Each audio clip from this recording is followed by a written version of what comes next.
Assalamualaikum, nama saya Rina Maryani, kelas NR3, NIM 18620500200, Prodi PG PAUD, mata kuliah Pemasaran dan Promosi, dengan dosen pengampu Bapak Dr. Lamere Kaspar, MPD MM, Universitas Pancasakti Bekasi.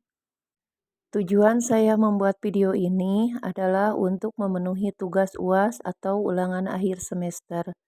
Dan di sini saya akan memaparkan tentang membentuk strategi diferensiasi. Strategi adalah perencanaan atau planning dan manajemen untuk mencapai satu tujuan. Sedangkan diferensiasi adalah tindakan atau merancang satu set perbedaan yang berarti untuk membedakan penawaran perusahaan dari penawaran pesaing. Menurut Philip Kotler 1999, diferensiasi juga merupakan upaya untuk menciptakan nilai kepada pembeli secara unik. Diferensiasi dapat tercapai melalui dua cara, yaitu 1. Pemenuhan kriteria pemakaian, 2. Kriteria pengisaratan. Dan perusahaan juga perlu melaksanakan secara unik jumlah aktivitas nilai yang mempunyai dampak atas kriteria pembelian untuk pencapaian yang tahan lama atau kriteria yang disusun.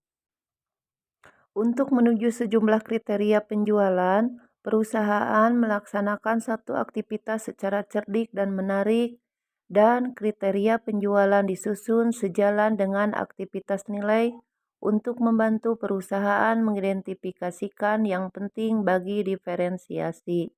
Diferensiasi produk adalah proses mengenai produk perusahaan sendiri dengan produk perusahaan lain. Diferensiasi produk sangat diperlukan dalam satu perusahaan supaya produk yang dipasarkan bisa lebih menonjol dan lebih menarik di antara produk-produk yang lain. Diferensiasi bisa dilakukan dengan menciptakan produk yang berbeda dan memberikan pelayanan yang berbeda dengan pesaing. Dengan begitu, produk akan lebih dikenal dan memberikan daya tarik untuk pembeli.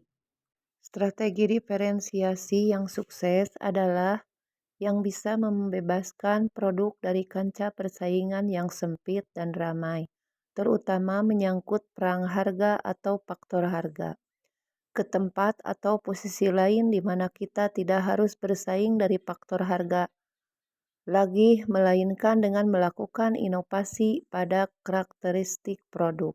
Referensi yang baik adalah membuat konsumen bisa menghargai keunggulan atau fitur produk yang dikeluarkan di perusahaan, walaupun harganya lebih mahal dibanding produk lain. Jadi, tujuan strategi diferensiasi produk yaitu untuk menciptakan positioning atau memantapkan posisi di mana produk bisa dipandang unik oleh konsumen. Dan jika produk kita semakin berbeda atau unik, maka orang lain akan sulit pula untuk mencari produk pembandingnya yang dipasarkan atau di pasaran.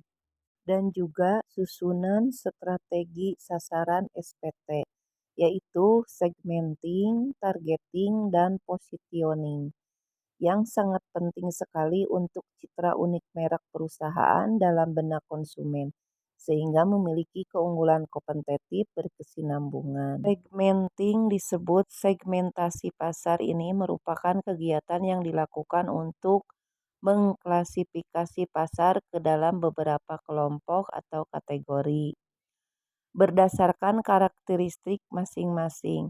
Dengan klasifikasi tersebut, Anda sebagai pelaku bisnis dapat menentukan produk seperti apa yang dibutuhkan oleh masing-masing segmen atau kelompok. Dengan begitu, aktivitas pemasaran dapat dilakukan secara efektif sehingga mampu memberikan hasil yang optimal dalam memberikan kepuasan bagi pelanggan. Targeting yaitu menetapkan target pasar yang ingin dicapai. Kegiatan ini biasanya dilakukan dengan menilai minat atau ketertarikan beragam segmen dan menentukan segmen pasar mana yang ingin dijadikan sebagai target. Dengan kata lain, targeting adalah kegiatan menentukan siapa calon konsumen produk perusahaan. Dan positioning. Positioning mengacu pada teori di mana positioning produk harus jelas, berbeda dan memiliki nilai lebih. Positioning dikenal sebagai strategi untuk menguasai pikiran konsumen dengan penawaran produk yang kita tawarkan. Positioning juga didefinisikan sebagai strategi untuk mengarahkan para pelanggan. Demikian pemaparan dari saya tentang membentuk strategi diferensiasi. Mohon maaf bila ada kekurangan. Wassalamualaikum warahmatullahi wabarakatuh.